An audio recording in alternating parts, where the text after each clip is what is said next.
శ్రీ రాజరాజేశ్వరి మాత్రే నమః. మీ అందరికీ శుభం జరగాలని కోరుకుంటూ విజయదశమి పర్వదినం శుభాకాంక్షలతో మరో కొత్త వీడియోతో మీ ముందుకు వచ్చేసిందండి మన ఛానల్. రోజు మనం ఈ వీడియోలో 2025వ సంవత్సరంలో 11వ రోజు అమ్మవారి అలంకరణ రోజు అంటే విజయదశమి రోజు అమ్మవారి అలంకరణ ఏమిటి, తేదీ తిథి నక్షత్రం, చీర రంగు, నైవేద్యము, పూలు, మంత్రము, ఏమి పఠించాలి, ఫలితము, అమ్మవారి విశిష్టత, వాహన పూజ, పాలపిట్ట దర్శనము, విజయ ముహూర్త సమయము, 10 రోజులు కూడా చేయలేని వాళ్ళు ముఖ్యంగా ఈరోజు ఏమి చేస్తే పూర్తి ఫలితం దక్కుతుంది, ఇంకా ఉద్యాపన ఎప్పుడు చెప్పాలి, ఇవన్నీ క్లియర్గా ఈ వీడియోలో చూద్దామండి. 9 రోజులు కూడా రోజుకో అవతారంలో రాక్షస సంహరించినందుకు గుర్తుగా 10వ రోజున చెడు మీద మంచి సాధించిన విజయానికి ప్రత్యేకగా మనము విజయదశమి జరుపుకుంటాము. 2025వ సంవత్సరం శ్రీ విశ్వావసునామ సంవత్సరం దక్షిణాయనం శరదృతువు ఆశ్వయుజ మాసంలో మనకి 11వ రోజు అనగా విజయదశమి లేదా దసరా పండుగ మనకి అక్టోబర్ 2వ తేదీ గురువారం రోజు విజయవాడ ఇంద్రకీలాద్రిపై వెలిసినటువంటి కనకదుర్గమ్మ అమ్మవారు శ్రీ రాజరాజేశ్వరి దేవి అలంకరణలోను,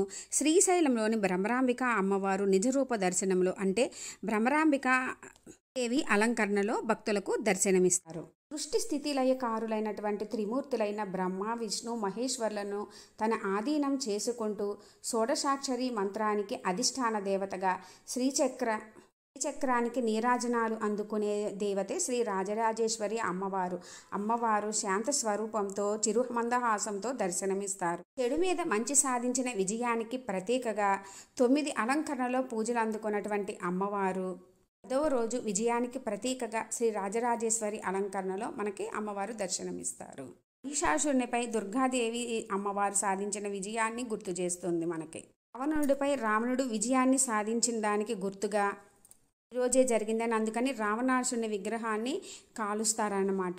పేరులోనే ఉంది విజయదశమి. ఈరోజు మనం ఎటువంటి కార్యక్రమాలు ఏమి మొదలుపెట్టినా కూడా ఎటువంటి అడ్డంకులు లేకుండా అంత దిగ్విజయంగా జరుగుతాయి. ఇంకా ఈరోజే దేవదానవులు పాల సముద్రాన్ని మదించినప్పుడు ఈ విజయదశమి రోజునే అమృతం కూడా ఉద్భవించిందని మన ఇతిహాసాల్లో పేర్కొన్నారు. త్రయంలో తృతీయ దేవత అమ్మవారు.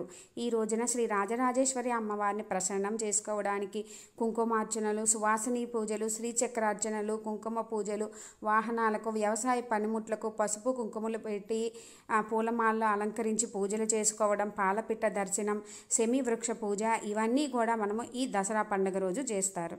రోజు అమ్మవారిని పూజించినట్లయితే మనకి అన్నింటా విజయం చేకూరి శక్తి కలిగి నిత్య సౌభాగ్యం విరాజిల్లుతుందండి. 2025వ సంవత్సరము అంటే నవరాత్రులలో 11వ రోజు అంటే దసరా విజయదశమి రోజు అక్టోబర్ 2వ తేదీ గురువారం రోజు ఇంద్రకీలాద్రిపై వెలిసినటువంటి కనకదుర్గమ్మ అమ్మవారు శ్రీ రాజరాజేశ్వరి దేవి అలంకరణలో భక్తులకు దర్శనమిస్తారు. తిథి దశమి తిథి నక్షత్రము శ్రవణ నక్షత్రము. దశమి తిథి శ్రవణ నక్షత్రం ఏ రోజు వస్తుందో ఆ రోజే మనము విజయదశమి పర్వదినముగా జరుపుకుంటాము. దశమి తిథి అక్టోబర్ 1 బుధవారం రోజు మధ్యాహ్నం 2:20 నుంచి గురువారం మధ్యాహ్నం 2:43 నిమిషాల వరకు ఉంటుంది. రోజు అమ్మవారి చీర కలరు ఆకుపచ్చ రంగు అండి. ఈరోజు అమ్మవారికి నైవేద్యంగా పులిహోర లేదా మహా నైవేద్యంగా ముఖ్యంగా మీ శక్తి కొలది నిండుగా ఎన్ని నైవేద్యాలైనా పెట్టుకోవచ్చండి. మనకి ఈ 10 రోజులు కూడా చేయని వాళ్ళు ముఖ్యంగా మనకి 10 రకాల నైవేద్యాలు పెట్టుకోవచ్చు. లేదంటే 10 రకాల ఫ్రూట్స్ కూడా పెట్టుకొని ఏదైనా నైవేద్యము చేసి పెట్టుకోవచ్చండి.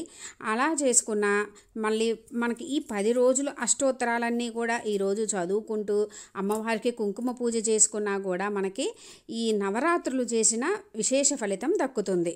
10 రోజులు 11వ రోజు కలిపి 11 రోజులు కూడా అన్నీ కలిపి ఈరోజు చేసుకున్నా కూడా మంచిదండి. ఈరోజు అమ్మవారిని ఎర్రటి పువ్వులు, సుగంధభరితమైన రకరకాల పుష్పాలతో అమ్మవారిని పూజిస్తాము. ఈరోజు చదవవలసినవి అంటే పఠించవలసినవి శ్రీ రాజరాజేశ్వరి అష్టోత్తరము, శ్రీ రాజరాజేశ్వరి అష్టకము, ఇంకా లలితా సహస్రనామము, ఇంకా అమ్మవారికి సంబంధించినవి అన్నీ చదువుకుంటా తప్పకుండా అయితే ఈరోజు ఎట్టి పరిస్థితుల్లో కుంకుమ పూజ చేసుకోండి అండి. చాలా మంచిది. మీ దగ్గర విగ్రహం ఉన్న పట్టం ఉంటే పట్టం ముందు తమలపాకు పెట్టుకొని చేసుకోండి. లేదంటే గౌరీ అమ్మవారిని చేసుకొని అక్కడైనా సరే చేసుకోండి, మంచిది. ఈరోజు పఠించవలసిన మంత్రము ఓం శ్రీ రాజరాజేశ్వరి మాత్రే నమః. ఈ మంత్రాన్ని వీలైనన్ని సార్లు చదువుకోండి. ఈరోజు దానంగా పూలమాలలు మంచిదండి. ఎవరికైనా ముత్తైదువులకి చక్కగా తాంబూలంలో పూలమాల పెట్టి ఇవ్వండి. రోజు నిషిద్ధ ఆహారము వచ్చేసి గుమ్మడికాయ. ఈరోజు ఆ అమ్మవారిని పూజించటం వలన శక్తి, సౌభాగ్యం, ఆ అమ్మ అనుగ్రహంతో అన్నింట విజయం చేకూరుతుందండి. మామూలుగా విగ్రహం పెట్టుకొని లేదు అనుకుంటే అమ్మవారిని విడిగా ప్రతిష్ఠించి చేసుకునే వాళ్ళు మాత్రం తప్పకుండా అయితే ఈరోజు ఉద్వాపన చెప్పుకుంటారండి. అంటే ఉదయం పూజ చేసుకొని సాయంత్రము పెందలాడనే అంటే త్వరగానే అంటే 6 గంటల కన్నా ముందే కనుక పూజ చేసుకొని అమ్మవారిని కదిలించి ఉద్యాపన చెప్పుకోవాలి. ఉదయం పూజ అయిన తర్వాత ఉద్యాపన చెప్పుకోవచ్చండి.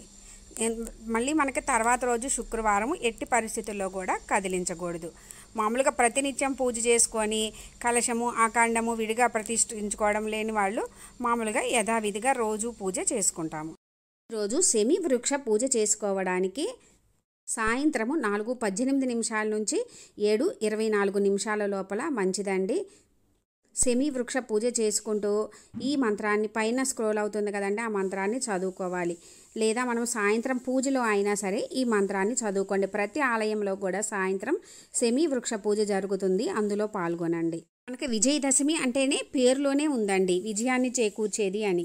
అందుకే ఈరోజు మొత్తము కూడా మంచిదే. ఎటువంటి ముహూర్తాలు ఏమీ లేకుండా ఈరోజు ఏమైనా సరే చేసుకోవచ్చు.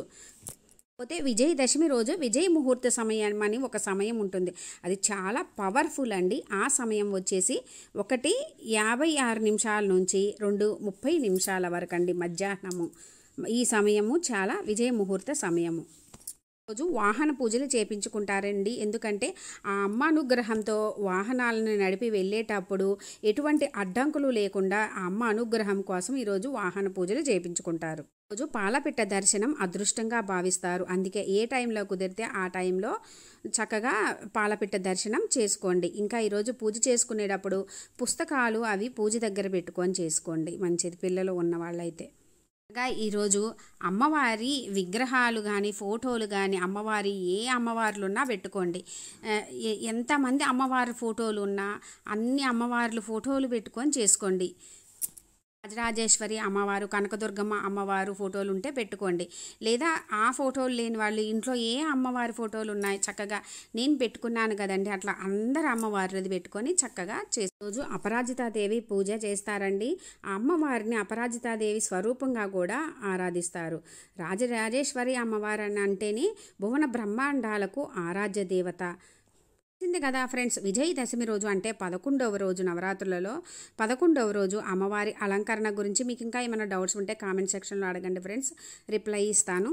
ముఖ్యంగా మీరు ఏది చేయాలి అనుకున్నా కూడా ఇలానే అని అలానే ఏముండదండి, భక్తి శ్రద్ధలతో మనస్ఫూర్తిగా చేసుకోవడం అనేది ఇక్కడ ముఖ్యమైనది.